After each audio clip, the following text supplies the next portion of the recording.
जान है ये औलिया अल्लाह।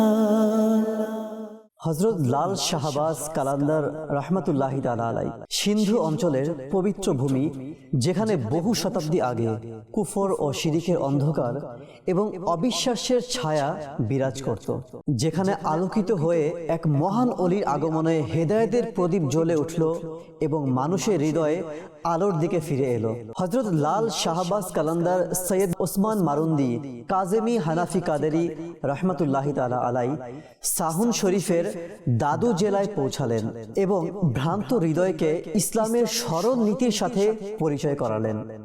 তার প্রভাবশালী প্রচারের মাধ্যমে সিন্ধু অঞ্চলের ইসলামের আলো দ্রুত ছড়িয়ে পড়তে লাগলো।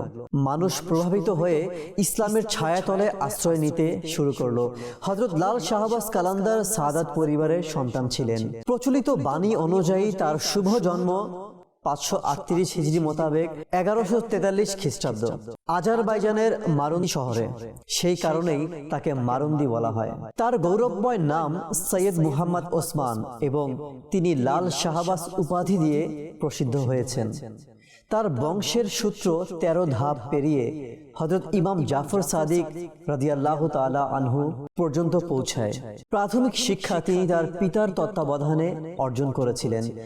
এইভাবেই দ্বীনের জ্ঞান এবং নৈতিক শিক্ষার গভীর প্রভাব ধীরে ধীরে তার হৃদয়ে স্থায়ী হলো।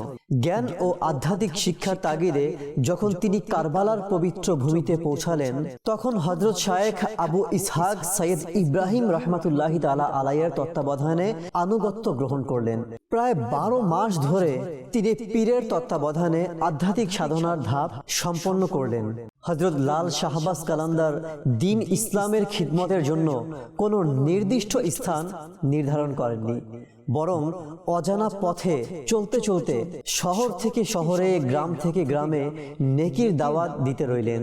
অবশেষে তিনি বাবুল ইসলামের সিন্ধ পৌঁছালেন এবং তার আগমনে সিন্ধ এর ভাগ্য জেগে উঠল। ইসলামের আলো প্রতিটি স্থানে ছড়িয়ে পড়ল। 21 শাবান 673 হিজরিতে সিন্ধ জেলা দাদুর সাহুন শরীফের হযরত লাল শাহবাজ কালান্দার রাহমাতুল্লাহি তাআলা আলাইহি ইন্তেকাল করেন এবং এখানেই তার মাজার, যা আজও সাধারণ ও বিশেষ ব্যক্তিদের জন্য বরকত অর্জনের এক বিশেষ স্থান।